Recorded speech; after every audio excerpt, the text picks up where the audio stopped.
The seasoned veterinarian's hands began to tremble as she stared at the ultrasound screen, her face draining of all color.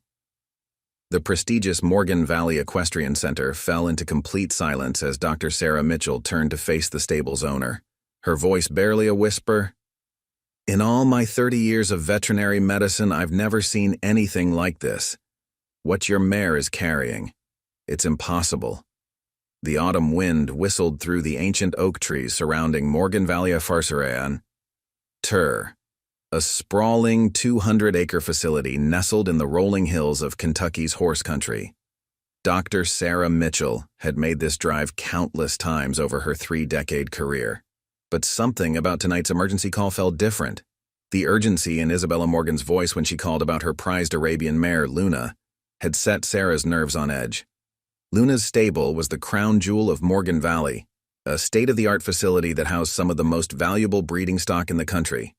But tonight, the usually peaceful evening air was charged with tension as Sarah pulled her truck up to the main barn. Isabella Morgan, the 4th-generation owner of Morgan Valley, stood waiting at the entrance, her silver hair catching the light from the stable lanterns. "Thank God you're here, Sarah," Isabella said, her usual composed demeanor cracking slightly.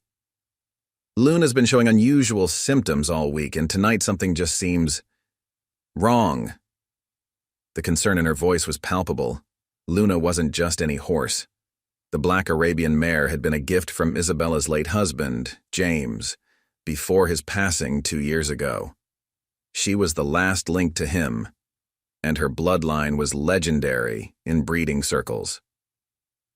As they hurried down the stable aisle, Sarah noticed Katie, Isabella's granddaughter, emerging from Luna's stall. At 23, Katie had inherited her grandfather's gift with horses, and she spent every moment she could at the stable despite her mother's insistence that she focus on her law degree. "Gran, her behavior's getting stranger," Katie reported, her brow furrowed with worry. "She won't lie down, keeps pacing, and she's barely touched her feed." Sarah entered the stall, immediately noting Luna's distressed state. The mare's coal-black coat was damp with sweat, her sides heaving with each breath.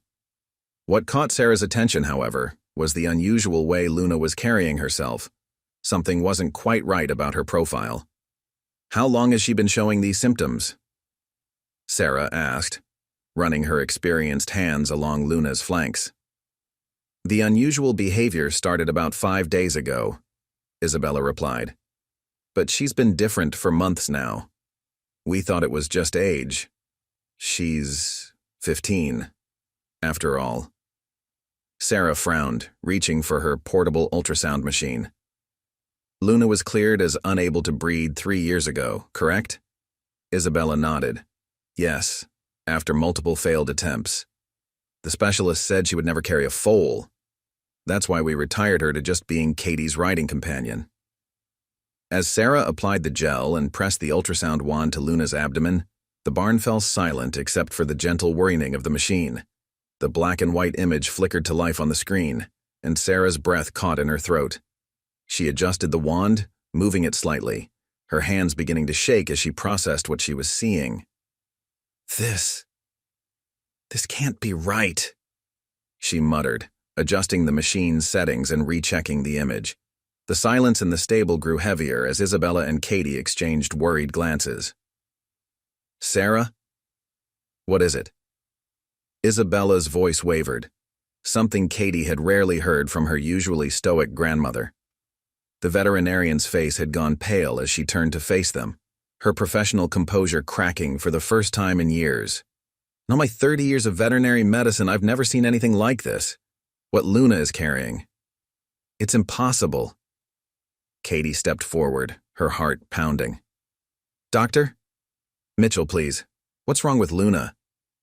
Sarah took a deep breath, glancing back at the ultrasound screen as if to confirm what she was seeing one more time.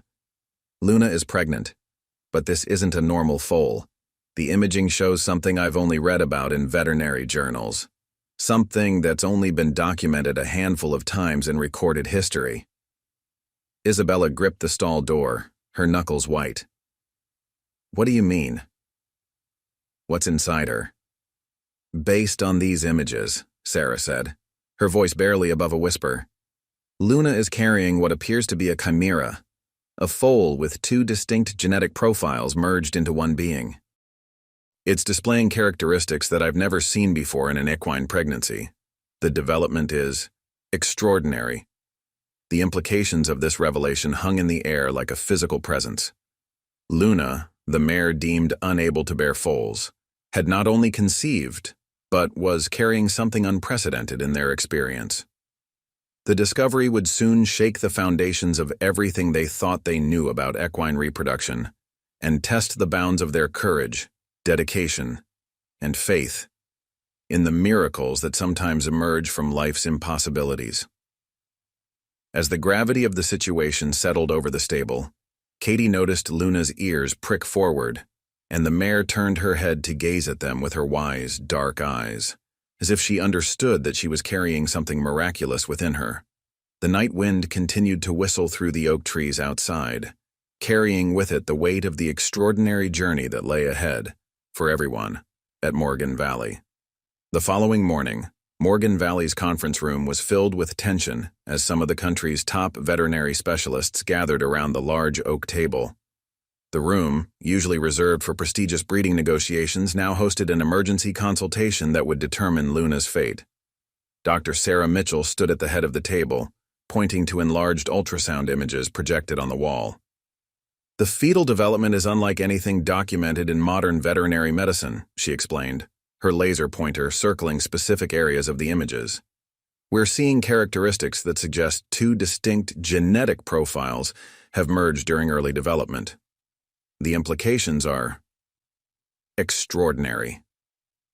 Dr. James Chen, a leading reproductive specialist who had flown in from California overnight, leaned forward in his chair, his expression grave. Extraordinary, yes, but the risks are astronomical. The strain on Luna's system could be catastrophic. In my professional opinion, immediate termination is the safest course of action. Katie, who had insisted on being present despite her grandmother's reservations, felt her heart drop at Dr. Chen's words. She sat at the far end of the table, her hands clenched tightly in her lap. Luna wasn't just a valuable breeding mare to her. She was family, a living connection to her beloved grandfather. But what about Luna's right to try? Katie interjected, her voice stronger than she felt. She's defied the odds just by conceiving. Doesn't that count for something out our...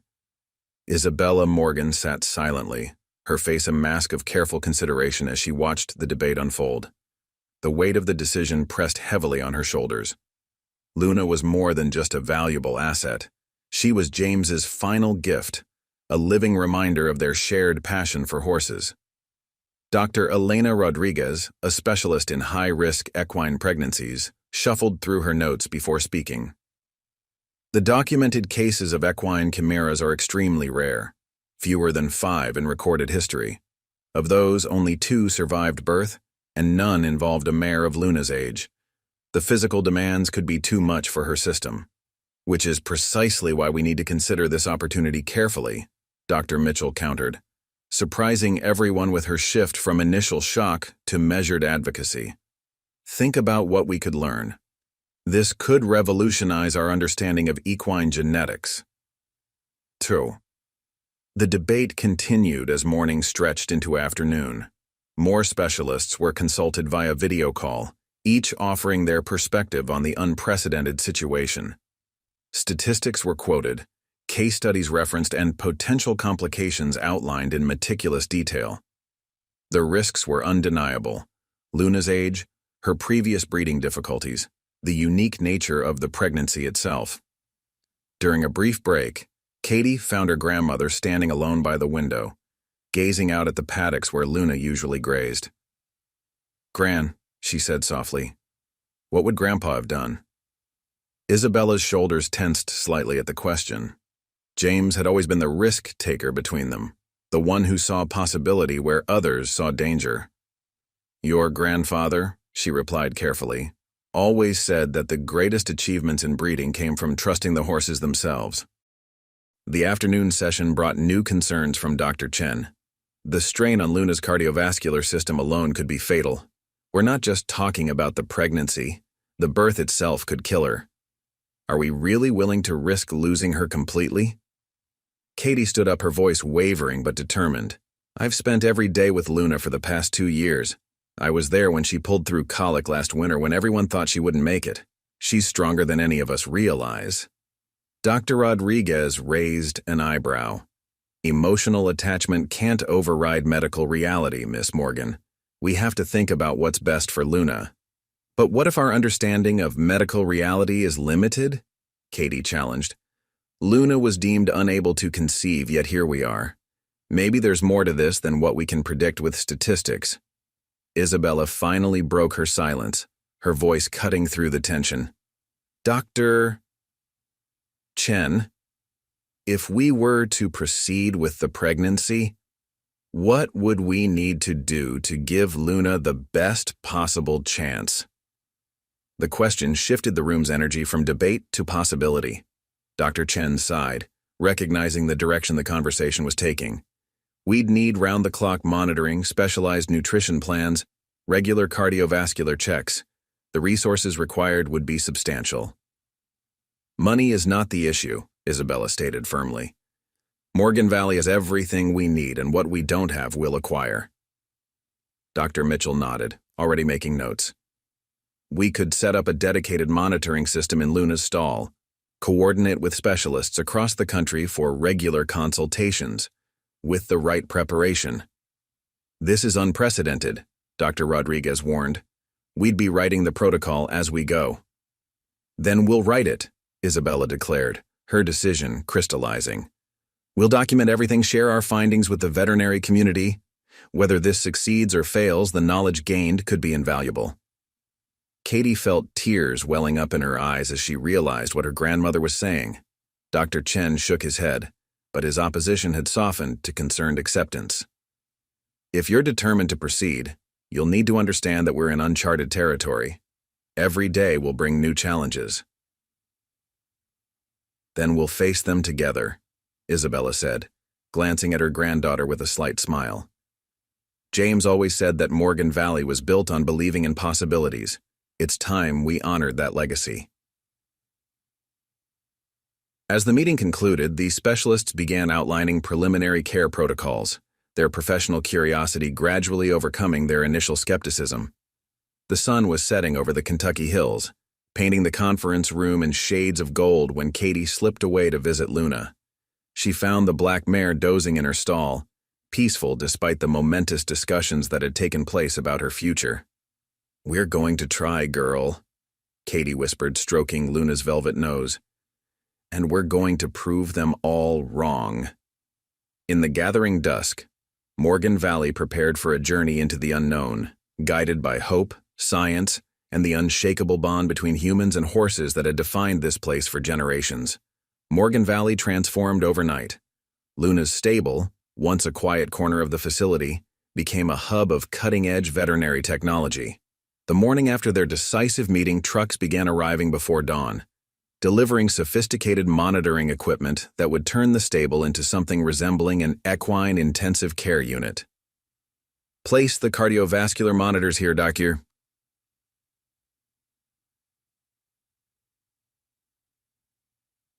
Mitchell directed, pointing to the newly installed medical-grade panels on the stall wall. We need to track every heartbeat, both Luna's and the foal's. The technicians worked efficiently, running cables and calibrating equipment that would provide 24/7 monitoring of vital signs. Isabella Morgan stood in the stable doorway, watching as her world changed. The invoice in her hand detailed expenses that would make most horse owners blanch, but she barely glanced at the figures. Whatever it takes, she murmured, remembering James's words when they'd first brought Luna home. Some things are beyond price. Katie had taken leave from law school, a decision that sparked heated arguments with her mother, Victoria. You're throwing away your future, Victoria had insisted during their latest phone call. Law school won't wait forever. Some things are more important, Katie had replied, ending the call as she rushed to help unload another delivery of specialized equipment. Her grandfather had always said that life's most valuable lessons rarely came from textbooks. The stable's transformation was matched by an equally dramatic shift in daily routines. Dr. Mitchell moved into the facility's guest apartment, ensuring round-the-clock veterinary supervision. A team of specialized veterinary technicians was hired, working in shifts to monitor Luna's vital signs and document every detail of this unprecedented pregnancy. Her nutritional needs are extraordinary, Dr. Rodriguez explained during the first team briefing, pointing to charts spread across the stable office desk. The chimeric development is demanding resources in ways we've never seen before. We need to adjust her diet daily based on blood work results. The feeding program became an intricate dance of supplements, specially formulated feeds, and carefully measured nutrients. Katie maintained a detailed log of Luna's appetite and preferences, noting how they shifted with each passing day. "She's developed a sudden craving for carrots," she reported one morning. "Turned her nose up at the apple mash she usually loves." Dr. Chen, who had decided to stay on as a consulting specialist, nodded thoughtfully. "These changes in preference might be significant. Document everything. Even details that seem trivial could help us understand what's happening." The first ultrasound under the new monitoring protocol revealed both progress and concerns. The foal's development continued to defy conventional understanding, showing characteristics that puzzled even the most experienced specialists. "Look at this," Dr. Mitchell pointed to the screen, her voice filled with wonder. "The genetic merger has created structures we've never seen before." Isabella watched the black and white images flicker across the screen, remembering how James would spend hours studying bloodlines and genetics, always searching for that perfect combination. "He would have loved this," she said softly, touching the screen. "All his life, he looked for something extraordinary in breeding, and now Luna's giving us something beyond imagination." The days fell into a new rhythm. Dawn brought the first round of comprehensive health checks, followed by carefully timed feeding sessions and exercise periods. Luna was walked 4 times daily in the indoor arena, her movements closely monitored for any signs of stress. Katie rarely left her side, talking to her constantly, sharing stories and encouragement. "The bond between them is remarkable," Dr. Mitchell observed to Isabella one evening, watching as Katie gently groomed Luna. "It might be making a difference. Luna's stress levels are consistently lower when Katie's present." Not everything went smoothly. The first major challenge came when Luna developed an adverse reaction to one of the nutritional supplements. The mare's discomfort was immediate and alarming, sending the medical team into emergency mode. For hours, they worked to stabilize her system, Katie holding her head and whispering reassurances while Dr. Mitchell administered treatment. "We got lucky, Doctor," Chen said afterward, reviewing the incident reports. "Her system is incredibly sensitive right now. We need to be even more careful with any changes." The experience led to a complete overhaul of Luna's care protocols. Each supplement was tested in minute quantities before being added to her regime. The monitoring equipment was upgraded again, adding more sophisticated alerts for even subtle changes in vital signs. News of the unprecedented pregnancy began to spread through the equine community. Other breeding facilities offered support and resources, while veterinary researchers reached out with questions and suggestions. Isabella fielded constant calls and emails, protecting Luna and her team from the growing attention while accepting offers of genuine help. 1 month into the new protocols, during a quiet evening check, Katie noticed something remarkable. Luna, despite the constant medical interventions and monitoring, seemed more peaceful than ever. The mare stood quietly in her stall, her dark eyes soft as she watched the activity around her. "It's like she knows," Katie said to her grandmother who had joined her for the evening feeding. "Like she understands how important this is." Isabella smiled, seeing James and her granddaughter's unwavering faith. "Your grandfather always said horses know more than we give them credit for. Maybe Luna's teaching us something about possibility." As the first phase of their journey progressed, Morgan Valley settled into its new reality. The initial chaos of transformation gave way to practiced routine, though every day brought new discoveries and challenges. The team learned to celebrate small victories, stable, vital signs, good appetite, calm behavior, while remaining vigilant for any signs of trouble. "We're writing history," Dr. Mitchell reminded them during their weekly team meetings. "Every day Luna carries this foal is a new record, a new chapter in veterinary medicine." For Katie, however, it wasn't about making history. As she sat in Luna's stall each evening, reading her law textbooks aloud to the mare, she thought about miracles and faith, about her grandfather's vision and her grandmother's courage. They weren't just protecting a pregnancy, they were preserving hope itself, one carefully monitored day at a time. The crisis struck without warning on a seemingly ordinary Tuesday morning. Katie had just finished Luna's dawn feeding when the mare's monitoring systems erupted in a cacophony of alarms. The peaceful Kentucky morning shattered as Luna suddenly collapsed in her stall, her legs buckling beneath her. "Doctor! Mitchell!" Katie's scream echoed through the stable as she rushed to Luna's side. The mare's breathing was labored, her sides heaving with each desperate intake of air. The sophisticated monitoring equipment showed dangerous spikes in her heart rate, the numbers flashing red on the digital displays. Dr. Sarah Mitchell burst into the stable within seconds, still pulling on her medical coat. One glance at the monitors told her everything she needed to know. "Call Dr. Chen immediately," she ordered a nearby technician while dropping to her knees beside Luna. "And get Isabella here now." The next few minutes were chaos as the emergency protocols they had rehearsed but hoped never to use sprang into action.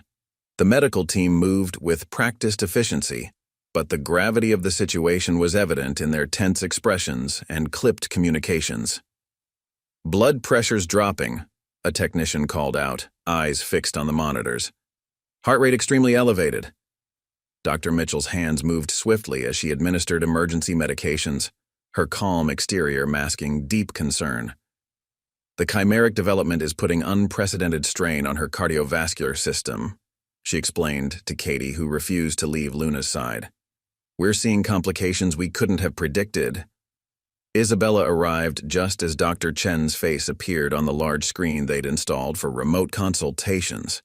His expression grew grave as he assessed the situation through the stable's multiple cameras.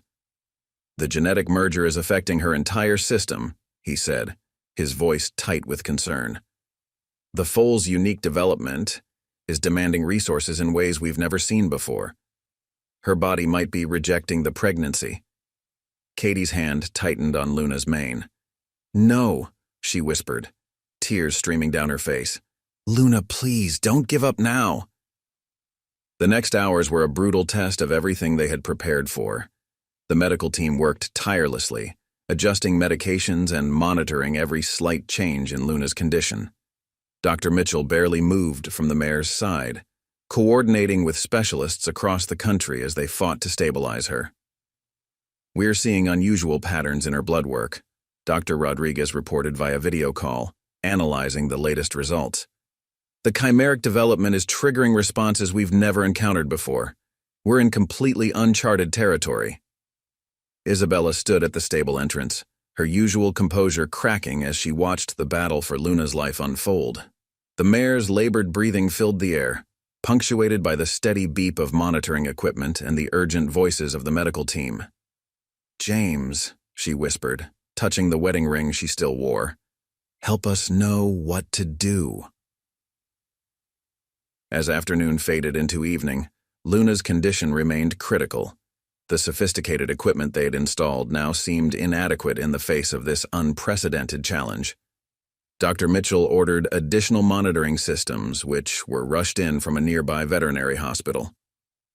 "Her system is fighting itself," Dr. Chen explained during an emergency conference call. "The unique genetic profile of the foal is triggering responses we've never seen in equine medicine. We need to make a decision soon, either terminate the pregnancy or risk losing them both." The words hung heavy in the air.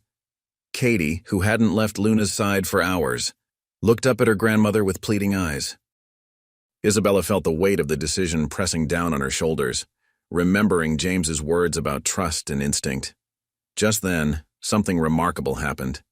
Luna, who had been lying still for hours, suddenly lifted her head and turned to look directly at Katie. Despite her obvious distress, there was something in the mare's dark eyes that caught everyone's attention. "Look at her vitals," one of the technicians called out suddenly.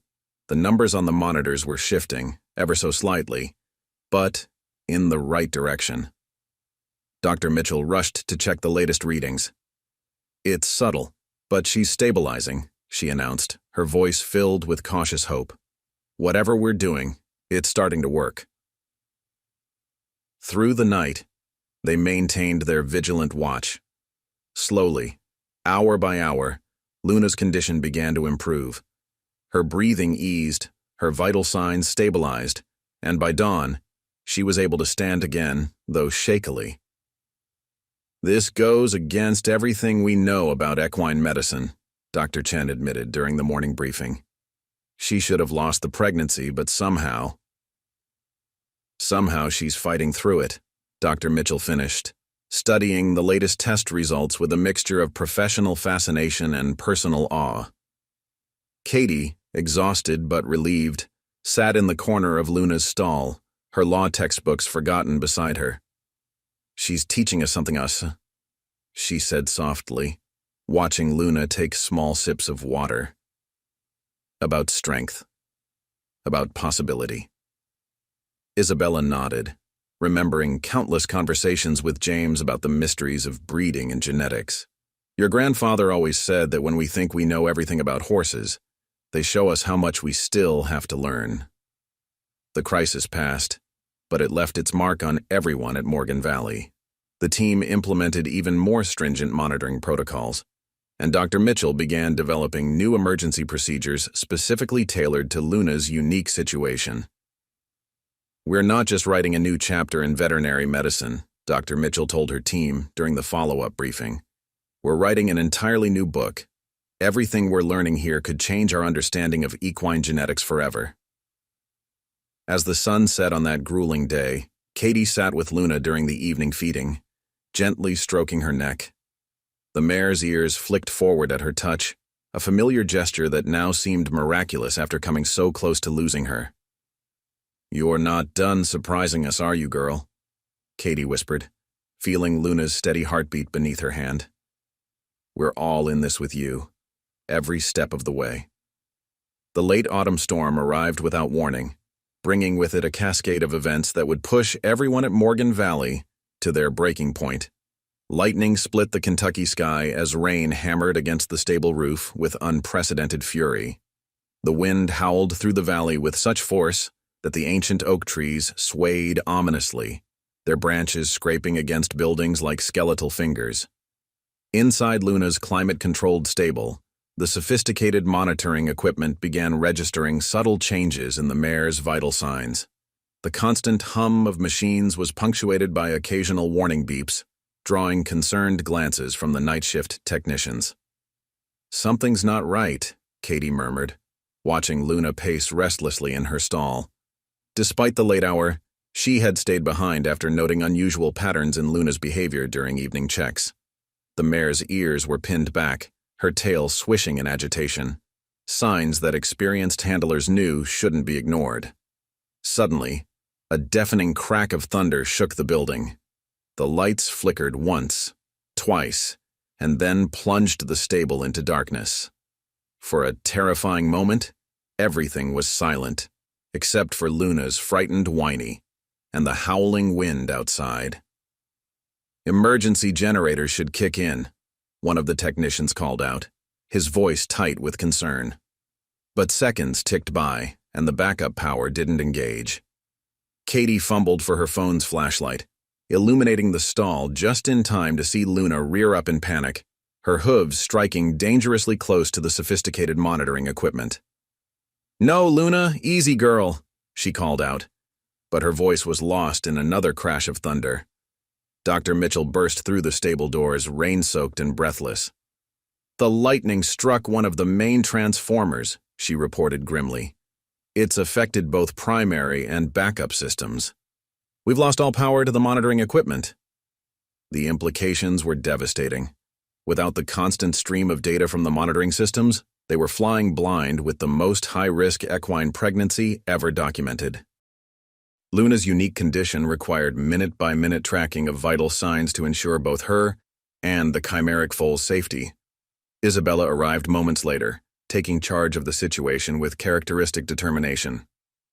"Call the emergency electrical team," she ordered, "and get Dr. Chen on the satellite phone. We need to know how long we can manage without the monitoring systems." But the situation was about to get worse. As the storm intensified, Luna's distress grew more pronounced. The mare, usually calm even in difficult situations, began showing signs of severe anxiety. Her breathing became labored, and even in the dim emergency lighting, they could see she was sweating profusely. "The environmental controls are down," Dr. Mitchell realized with growing alarm. "The temperature and humidity are climbing. Her system is already compromised. She can't handle this kind of stress." Katie tried to approach Luna with a lead rope, hoping to provide some comfort, but the mare shied away, crashing into the stall's water system. The impact sent a spray of water across the stable floor, creating a hazardous situation in the darkness. "We need to move her," Dr. Mitchell decided, her voice cutting through the chaos. "The old stable block still has manual systems. It's not ideal, but it's our only option right now." Isabella shook her head. "The path to the old stable is probably flooded. It's too risky." "We don't have a choice," Dr. Mitchell countered. "Without climate control and monitoring, staying here is even riskier." The next few minutes were a blur of activity as the team prepared for the dangerous transfer. The storm raged outside as they attempted to lead Luna through the darkness. The mare's fear was palpable, her powerful body trembling beneath Katie's gentle touch. Halfway to the old stable, disaster struck. A massive branch torn loose by the wind crashed down nearby. Luna panicked, rearing up despite Katie's best efforts to calm her. In the chaos, the mare's hoof caught Katie's shoulder, sending her sprawling into the mud. "Katie!" Isabella's scream barely registered over the storm's fury. Luna bolted, dragging one of the technicians several yards before breaking free. In the darkness and rain, they could barely make out her dark form as she disappeared into the night. The next hours were a nightmare of searching. The storm had knocked out power to most of the security lights, leaving them to search the vast property with only flashlights and the occasional flash of lightning. Every minute that passed increased the danger to both Luna and her precious cargo. "We need more people," Isabella decided, her voice hoarse from calling Luna's name. She pulled out her phone, quickly dialing neighboring farms for help. The Kentucky horse community was tight-knit.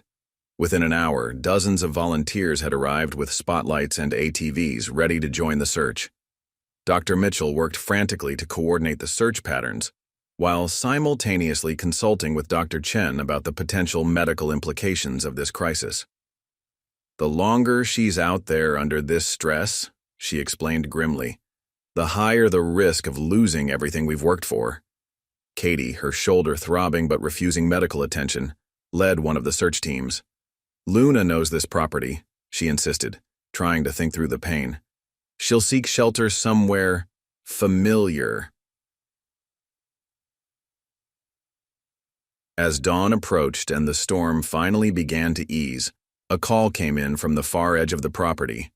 Luna had been found, huddled beneath an old run-in shed near the training track. One of her favorite spots before the pregnancy had confined her to the medical stable. The relief of finding her was quickly tempered by concern over her condition. The mare was shivering, her sides heaving with each breath. Dr. Mitchell's preliminary examination revealed elevated vital signs and signs of extreme stress. "The next 24 hours will be critical," she announced as they carefully led Luna back to the now-powered stable.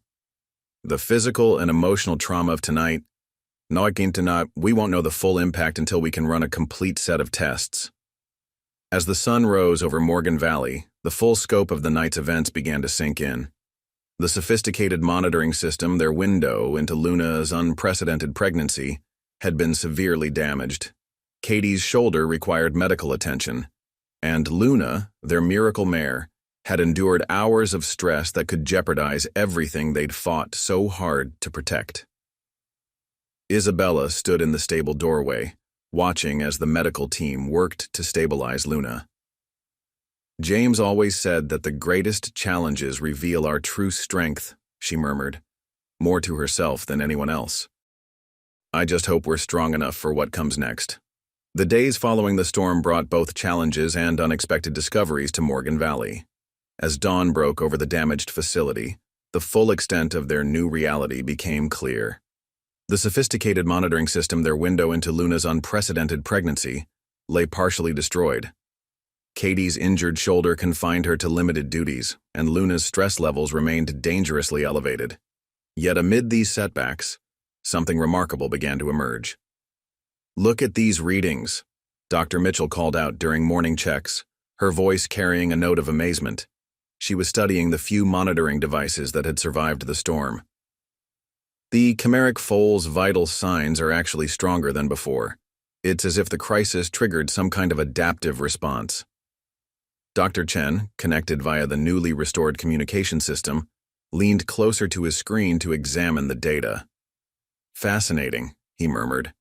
"The genetic merger might be providing unexpected resilience. We're seeing cellular adaptation patterns that shouldn't be possible." Luna, despite her ordeal, showed signs of an inner strength that left the medical team in awe. Her recovery defied their most optimistic predictions. The mare's eyes, though still wary, held a determined gleam that Katie recognized from their years together. "She's not just surviving," Katie observed from her chair beside Luna's stall, her injured arm in a sling. "She's getting stronger." She had refused to leave the stable despite her own injury, instead adapting to working one-handed, reading medical charts and keeping logs with painstaking determination. Isabella, watching her granddaughter's dedication, saw echoes of James's persistence. The previous night, she had found Katie asleep in that same chair, medical journals spread across her lap. One title caught her eye: "Genetic Adaptation in Crisis Conditions, A New Frontier." "You're studying," Isabella remarked the next morning, bringing Katie a fresh cup of coffee. "Law school taught me how to research," Katie replied with a small smile. "Maybe understanding the science better will help us help Luna." She didn't mention the law school finals she was missing, or the increasingly urgent messages from her academic advisor. The technical team worked round the clock to restore their monitoring capabilities, but the sophisticated system couldn't be fully replaced immediately. Custom components had to be manufactured, and shipping delays meant weeks of waiting. "Rather than view this as a setback, Doctor," Mitchell saw an opportunity. "We've been relying too heavily on technology," she admitted during an emergency team meeting. "Maybe this is forcing us to develop other skills, to observe in ways we've forgotten." She implemented a new protocol combining traditional horsemanship with their remaining technical tools. Staff members were trained to recognize subtle physical cues, changes in behavior, and minute variations in Luna's condition. What they lost in digital data, they gained in intimate understanding. The most surprising development came from Luna herself. Despite the reduced monitoring, she seemed to develop an uncanny ability to communicate her needs. She would paw the ground precisely 3 times when her water needed refreshing, and position herself differently when she wanted her vital signs checked. "It's like she's adapting along with us," one of the technicians remarked, watching Luna deliberately move closer to the remaining monitors when she sensed something was off. Dr. Rodriguez, arriving for an emergency consultation, was stunned by what she observed. "The bond between Luna and the team has deepened significantly," she noted. "This crisis may have forced a level of connection we couldn't have achieved otherwise." The local horse community, which had rallied during the storm, continued to show unprecedented support. Neighboring farms offered equipment, expertise, and resources. What they had lost in technology, they gained in human connection and traditional wisdom. One elderly breeder visiting from a historic farm in Lexington watched Luna for several hours before speaking. "In all my years with horses," she said finally, "I've never seen anything quite like this. She's not just carrying something unique, she's becoming something unique herself." The transformation wasn't limited to Luna. Katie, working through her own recovery, developed an almost intuitive understanding of the mare's needs. She could sense changes in Luna's condition before any remaining monitors showed signs of distress. "Your grandfather had that gift," Isabella told her one evening, watching Katie adjust Luna's blanket after noticing a slight shiver nobody else had seen. "He could read horses in a way that science couldn't explain." The medical team began documenting these subtle interactions, creating a new protocol that combined traditional observation with their remaining technology. Dr. Mitchell's daily reports now included detailed behavioral notes alongside the technical data, painting a more complete picture of Luna's condition. "We're not just monitoring a pregnancy anymore," she explained during a conference call with colleagues worldwide. "We're witnessing the evolution of how we understand equine medicine itself." Even Dr. Chen, initially skeptical about reducing their reliance on technology, had to admit the value of their adapted approach. "The chimeric development seems to be triggering changes not just in Luna's physical system," he observed, "but in how she interacts with her environment. We need to study this further." As Luna entered another critical phase of her pregnancy, the team found themselves better equipped to handle challenges despite having less equipment. Their forced adaptation had created a more resilient system, one that combined the best of traditional horsemanship with modern medicine. "Sometimes losing what we think we need shows us what we really have," Isabella reflected, watching the sunset paint the stable in golden light. Luna stood quietly in her stall, Katie dozing in her chair nearby, while the remaining monitors beeped softly in perfect rhythm with the mare's breathing. The storm had taken much from them, but it had given something precious in return: a deeper understanding of the miracle they were witnessing and the strength they had within themselves to see it through. The breakthrough came on a crisp December morning, exactly 1 week after the storm. Dr. Sarah Mitchell stood transfixed before the newly installed imaging equipment, her coffee growing cold in her forgotten hand. The replacement monitors, though fewer than before, displayed something extraordinary. "Isabella, Katie, you need to see this," she called out, her voice carrying an urgency that brought both women running. On the screen, the chimeric foal's development displayed patterns that defied everything they thought they knew about equine genetics. "The genetic merger isn't just stable," Dr. Mitchell explained, her finger tracing the unusual formations on the screen. "It's creating entirely new cellular structures. The foal system is literally evolving as we watch." Dr. Chen, conferencing in from California, leaned so close to his camera that his face filled the entire screen. "This is revolutionary," he breathed, his initial skepticism completely forgotten. "The adaptation we're seeing. It's as if the foal's genetic structure is rewriting itself to ensure survival." Katie, her injured arm now in a lighter brace, watched Luna carefully from her position near the stall.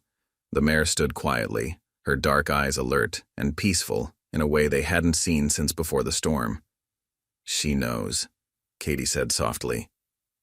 "Look at her. She knows something's different."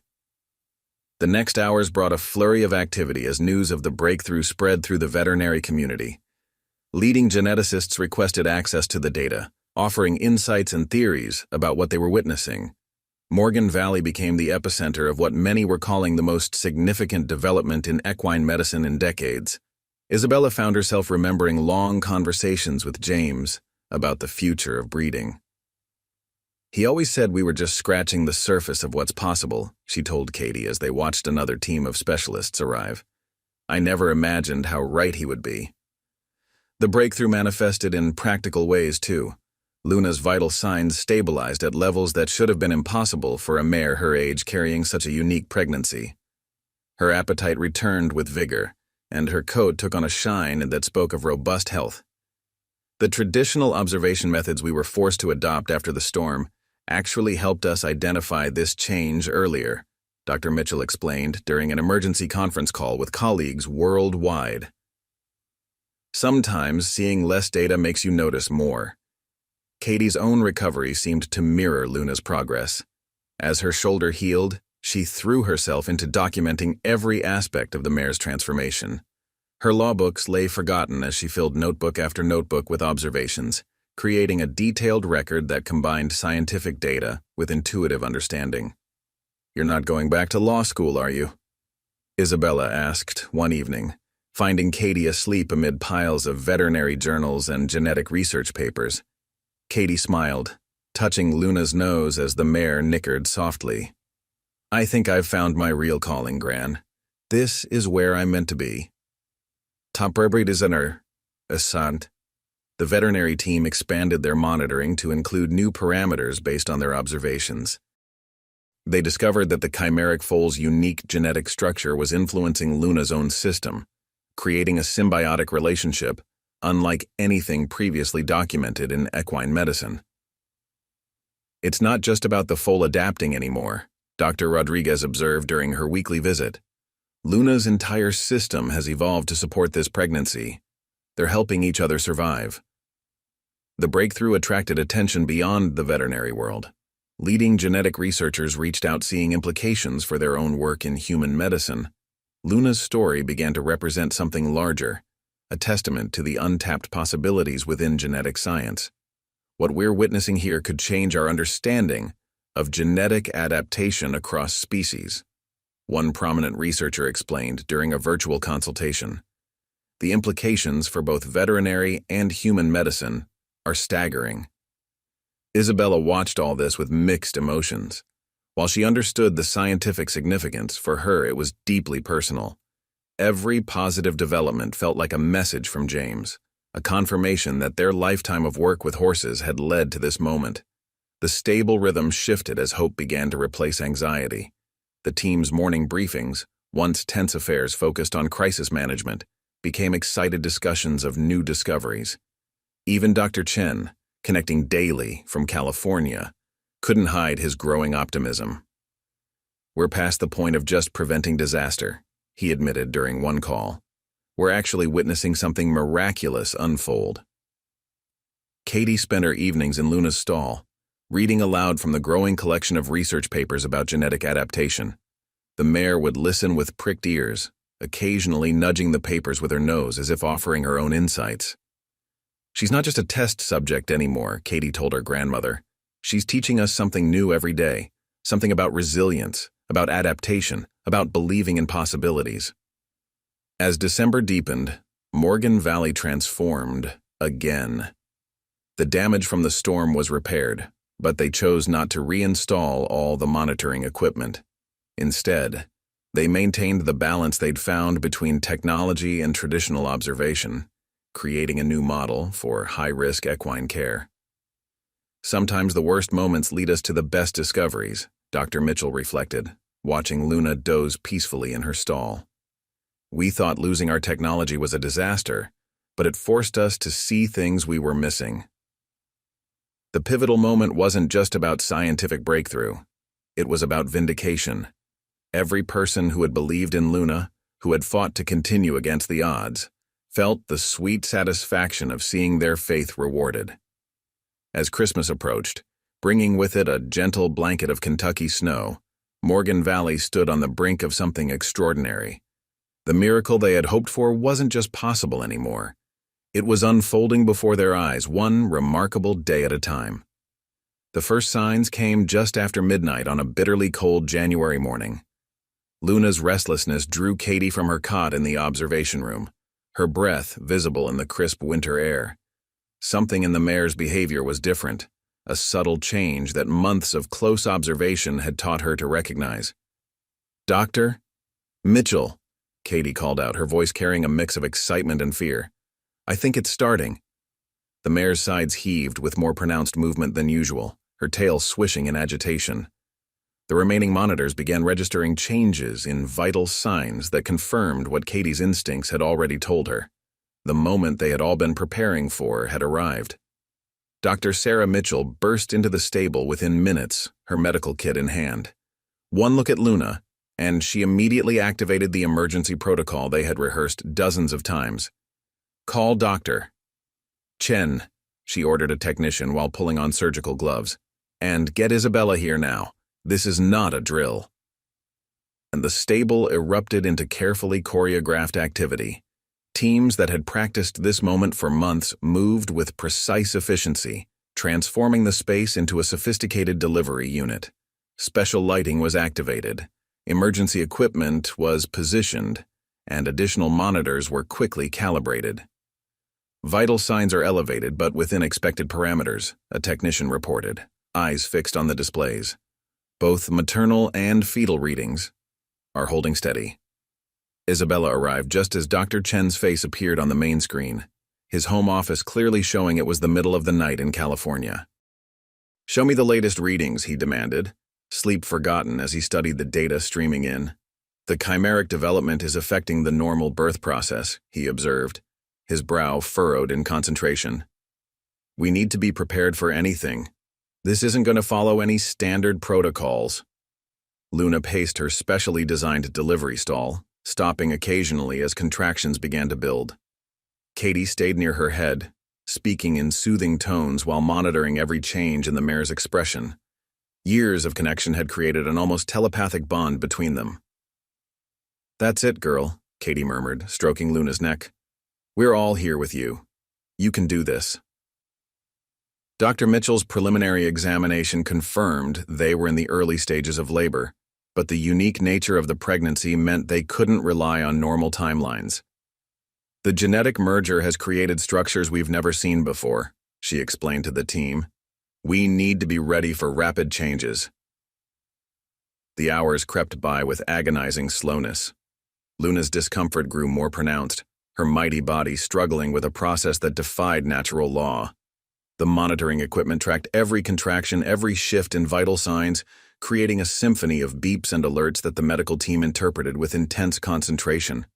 "The foal's genetic adaptation is actually helping," Dr. Rodriguez noted, having arrived to assist.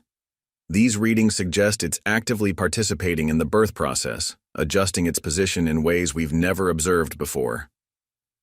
As dawn approached, the situation intensified. Luna's contractions strengthened, and the monitors showed increasing stress on both mother and foal. The stable filled with specialists who had been on standby, each bringing expertise that might be needed for this unprecedented birth. "Blood pressure is spiking," a technician called out suddenly. The main monitor flashed warning signals as Luna's vital signs began to fluctuate dangerously. "We need to make a decision, Doctor," Chen urged from the screen. "If we wait too long, we risk losing them both." Dr. Mitchell shook her head, her eyes fixed on Luna. "She's not in distress. This is different. Look at her eyes, her behavior. She's working with this, not against it." Katie nodded in agreement, never leaving Luna's side. "She knows what she's doing. I can feel it."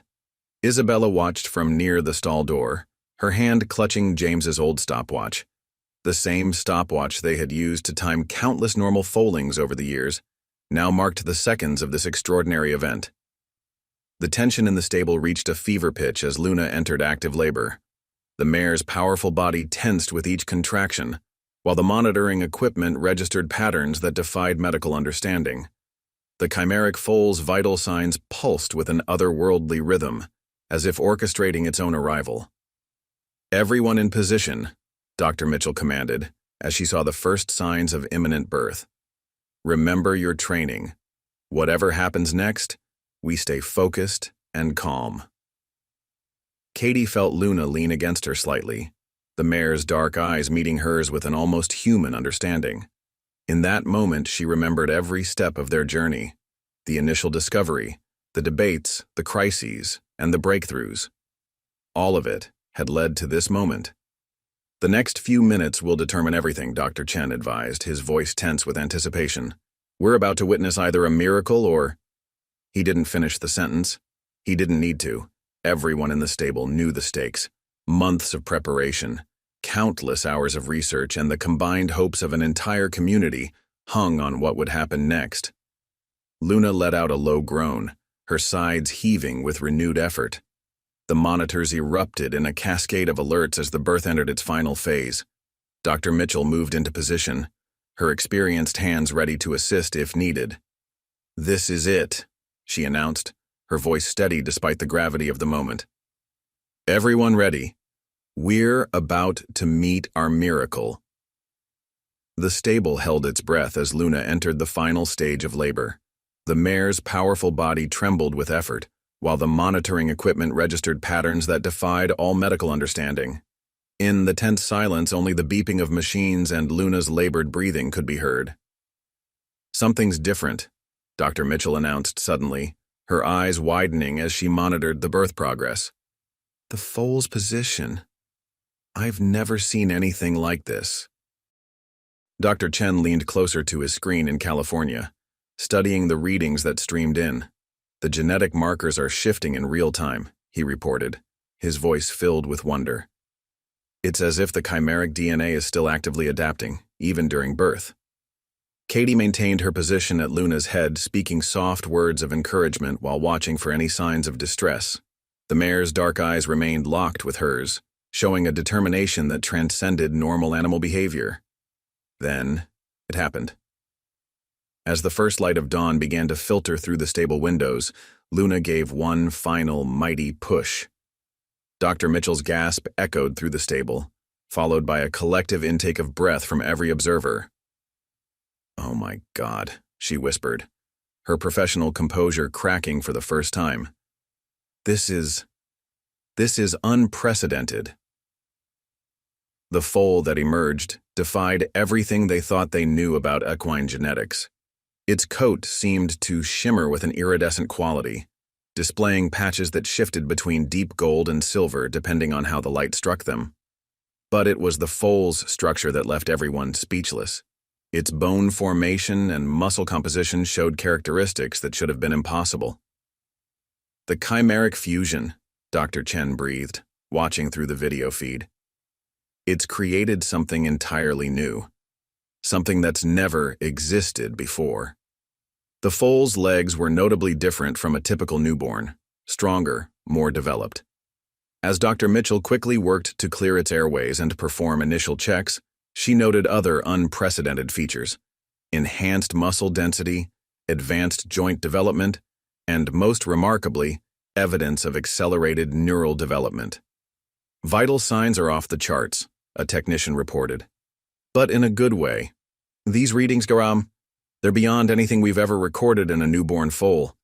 Isabella moved closer, her hand covering her mouth in amazement. The foal's eyes, when they opened, showed an awareness that seemed almost supernatural, a depth of understanding that shouldn't have been possible in a newborn. "James," she whispered, touching her wedding ring. "You would have loved to see this." Katie couldn't tear her eyes away from the miracle before them. The foal was already attempting to stand, its movements more coordinated than any newborn she'd ever seen. Luna watched her offspring with intense focus, nickering softly in a tone they'd never heard before. "The genetic merger hasn't just combined traits," Dr. Mitchell explained, her voice shaking with excitement as she conducted the initial examination. "It's created entirely new ones. Look at the muscle structure, the bone density. This foal represents an evolutionary leap." Dr. Rodriguez, who had arrived just in time for the birth, was already taking detailed notes and measurements. "The implications for genetic research are staggering," she said. "This could revolutionize our understanding of genetic potential." As the morning light grew stronger, the foal's unique characteristics became even more apparent. Its movements were impossibly graceful for a newborn, its awareness of its surroundings unprecedented. When it finally stood on its own less than an hour after birth, its strength and stability left the medical team in awe. "We need to document everything," Dr. Chen insisted from the screen. "Every detail, every measurement. What we're seeing here could change the future of equine breeding forever." Luna seemed to understand the magnitude of what she had accomplished. The mare stood proudly, watching her extraordinary offspring with what could only be described as maternal satisfaction.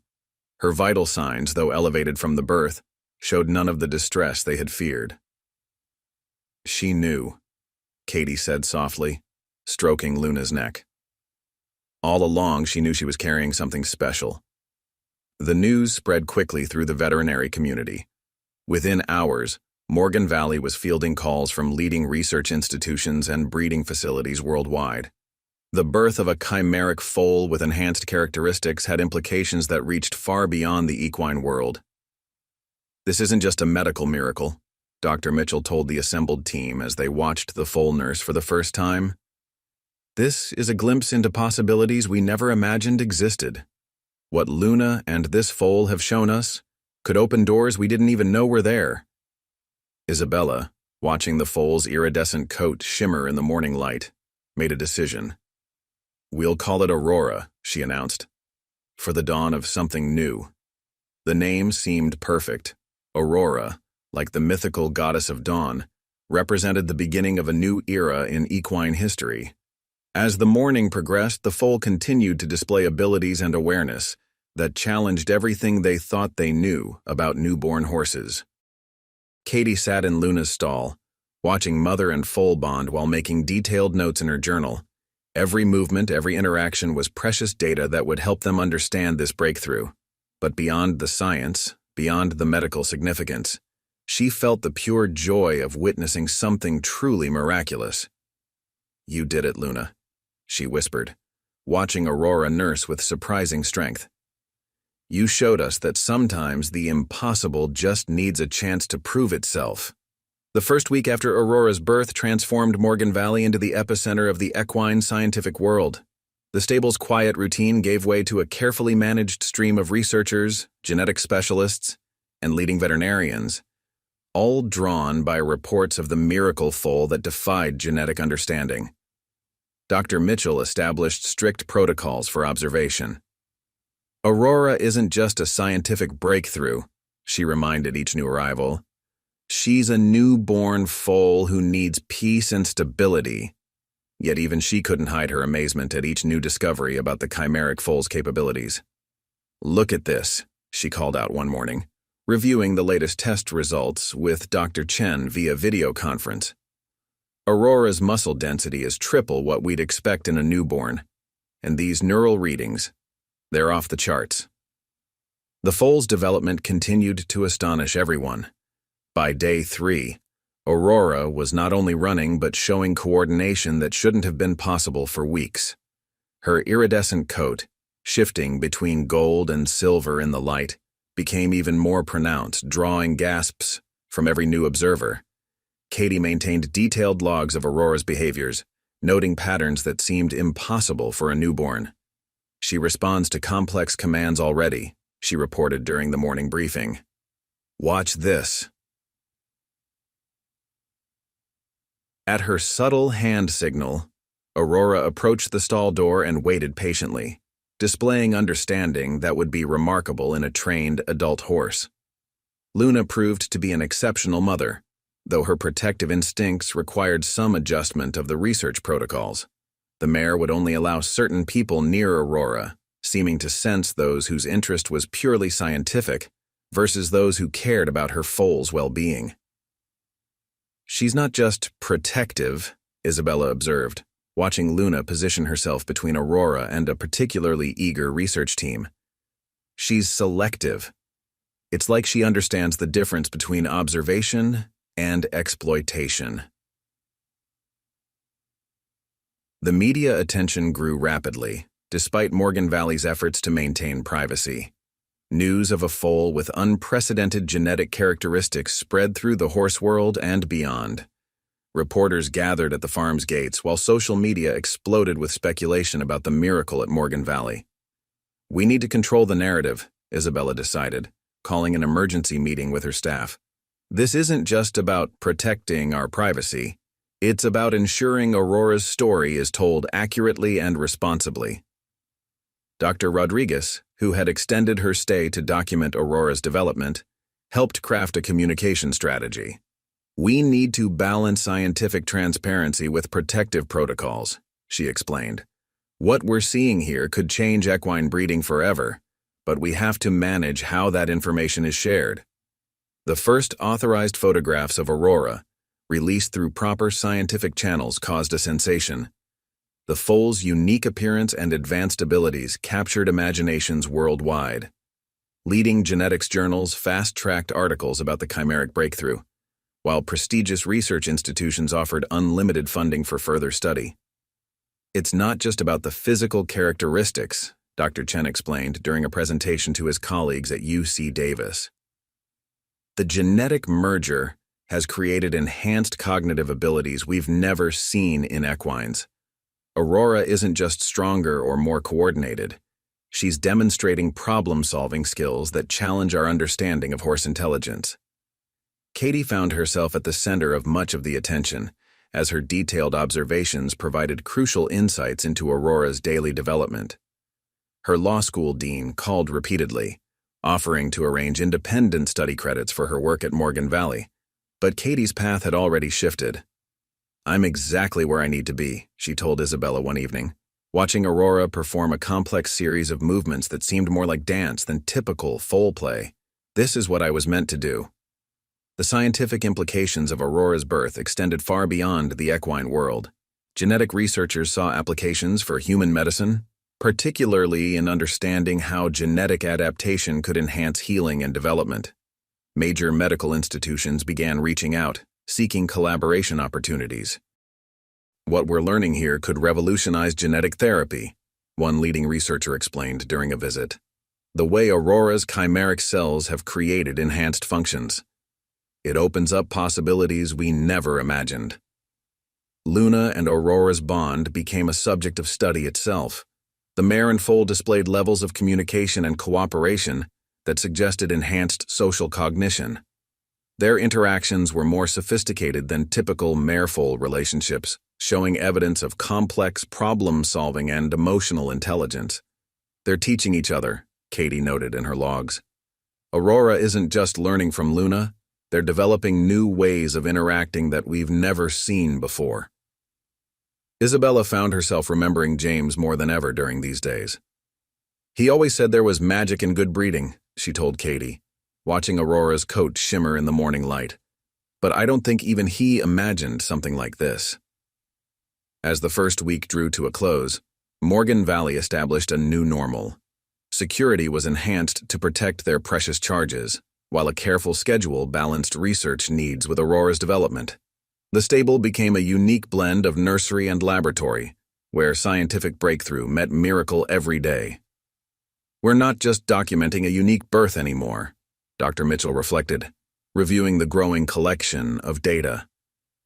"We're witnessing the beginning of something entirely new in equine evolution. Aurora isn't just a miracle, she's a glimpse into what's possible." The implications of their discovery continued to expand. Aurora's existence challenged established theories about genetic limitations and adaptation. Each day brought new questions, new possibilities, and new understanding of what they had achieved. Yet amid the scientific excitement and global attention, at the heart of Morgan Valley was a simpler truth: a special foal with an extraordinary mother, protected by people who understood that some miracles need both celebration and sanctuary. The crisis began with a phone call that shattered the pre-dawn quiet at Morgan Valley. A deadly equine virus had been detected at a neighboring farm, one that specifically targeted newborn foals. Dr. Mitchell's face was grave as she shared the news with Isabella and Katie during an emergency meeting. "This strain is particularly aggressive," she explained, spreading out the latest reports across the conference room table. "But what concerns me most is how it might interact with Aurora's unique genetic structure." The implications were terrifying. Aurora's chimeric genetics, while providing extraordinary abilities, also meant they had no way to predict how her system would respond to a viral threat. The enhanced immune response that made her so strong could potentially work against her if triggered by the virus.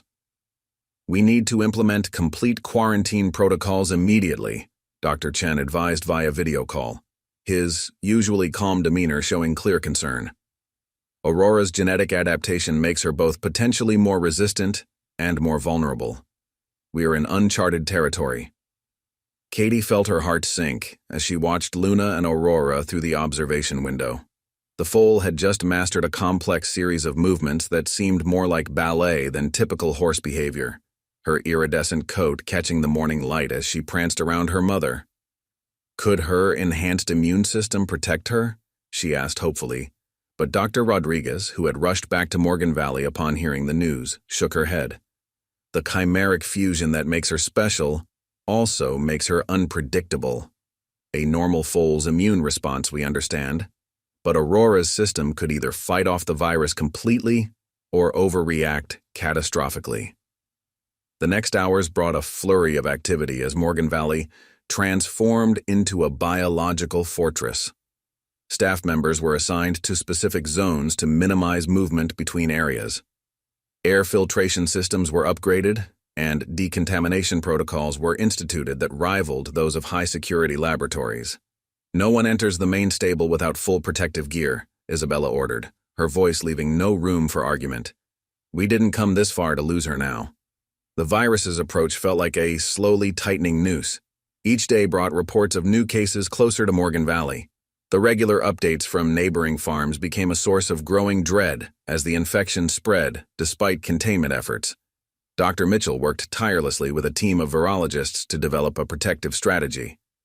"Traditional vaccines aren't an option," she explained during a tense team meeting. "We can't risk introducing even a weakened form of the virus into Aurora's system.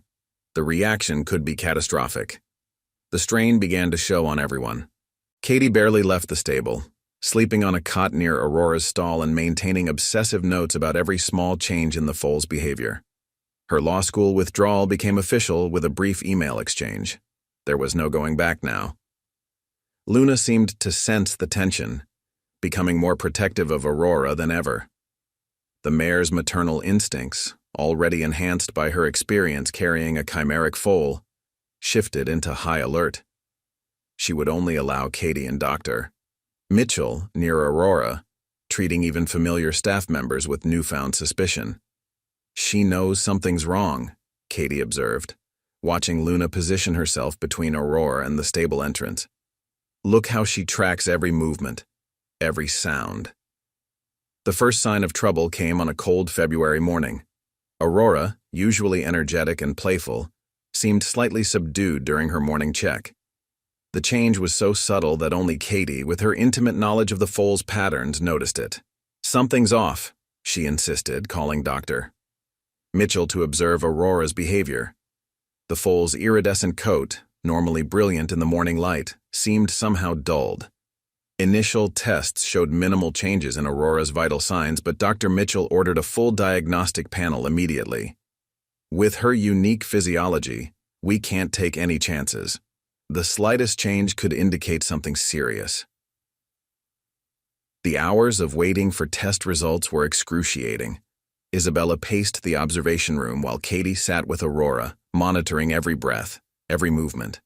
Luna stood guard, her dark eyes fixed on her foal with an intensity that spoke of deep maternal concern.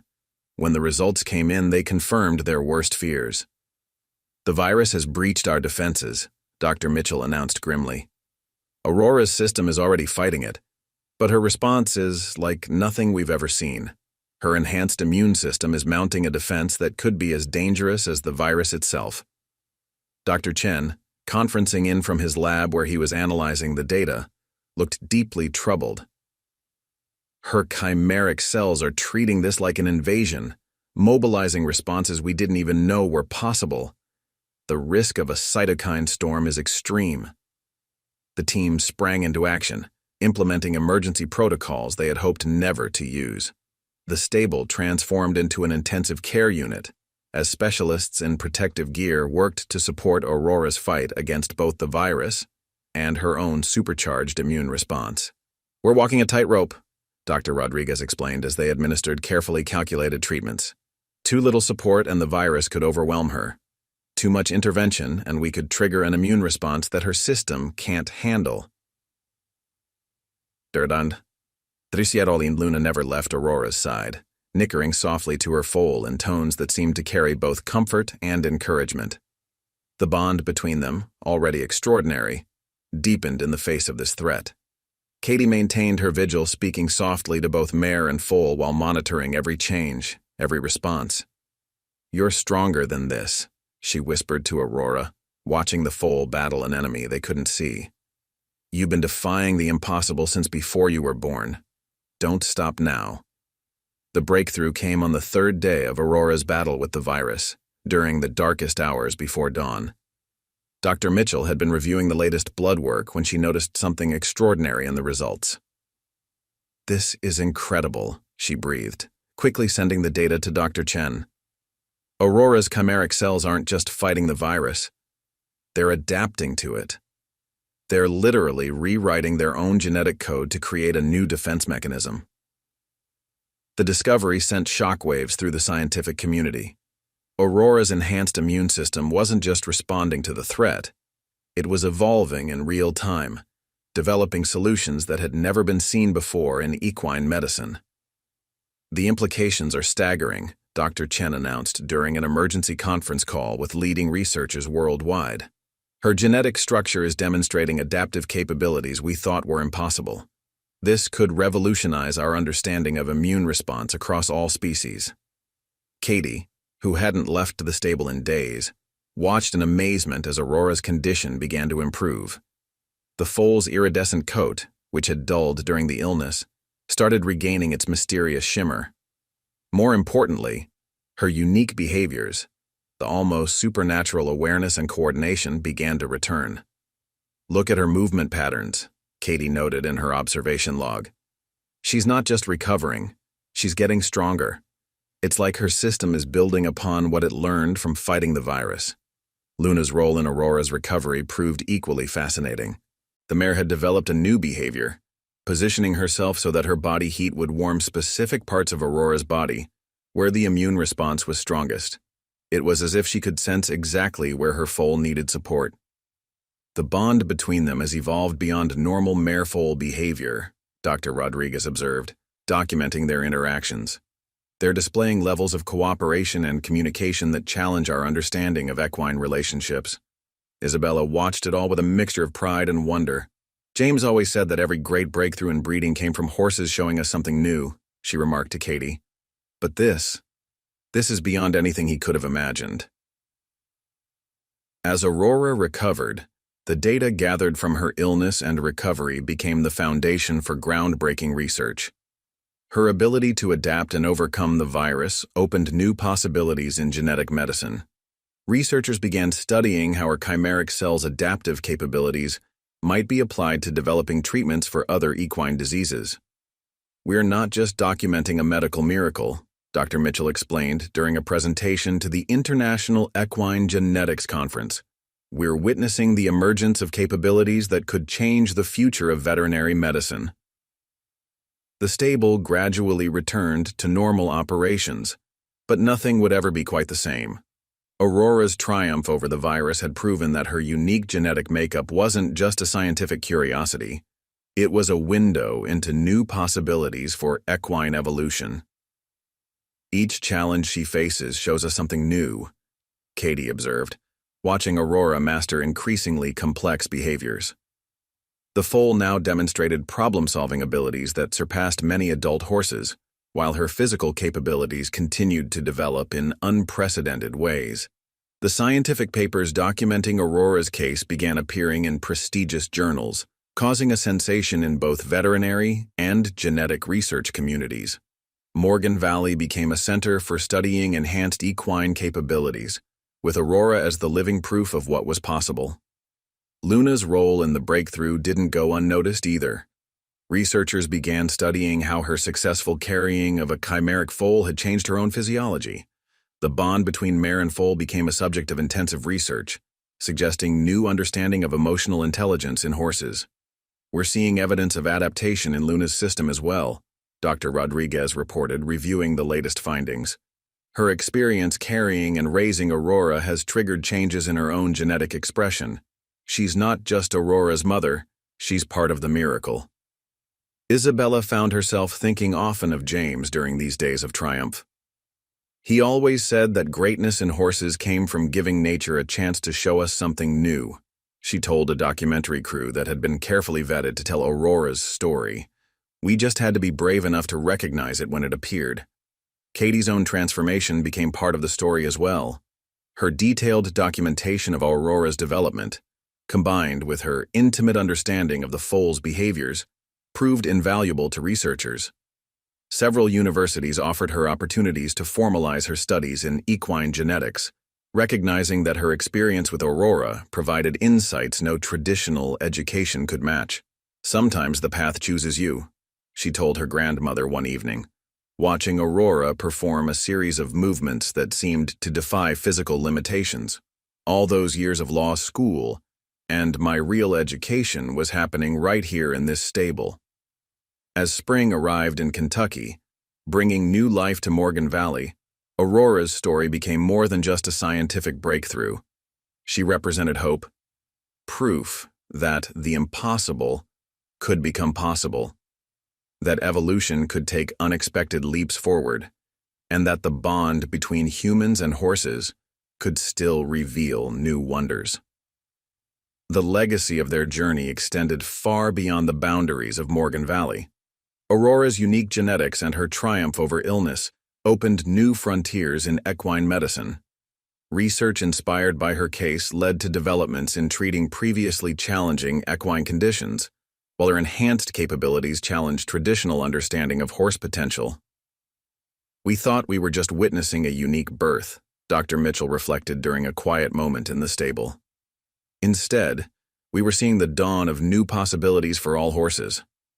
As Aurora grew stronger each day, her story continued to inspire and amaze. She wasn't just a miracle, she was a pioneer, showing the way toward a future where the boundaries between what was known and what was possible continued to expand, one extraordinary discovery at a time. Friends, as I share this extraordinary story with you today, I can't help but marvel at how a single moment can change everything we thought we knew about what's possible.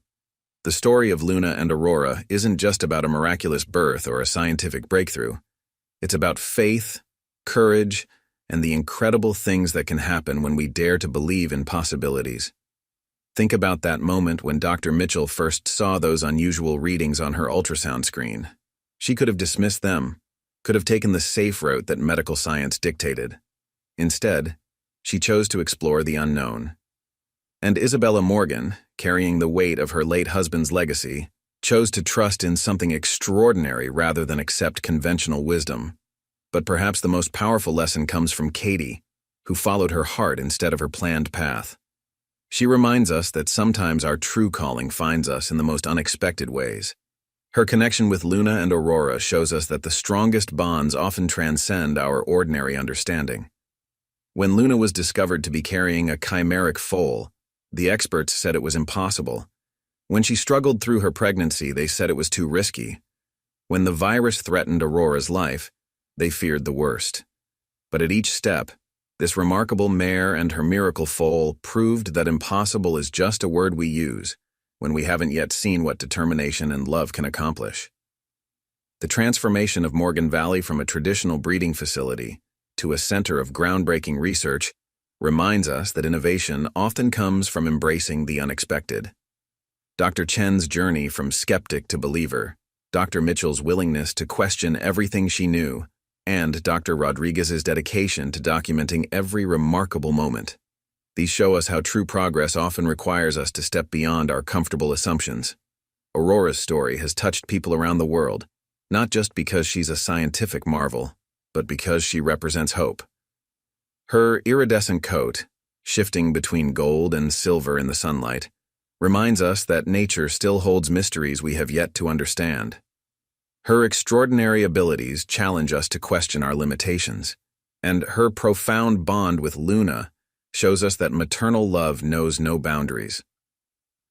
Friends, I want you to think about the moments in your own life when you faced something that seemed impossible.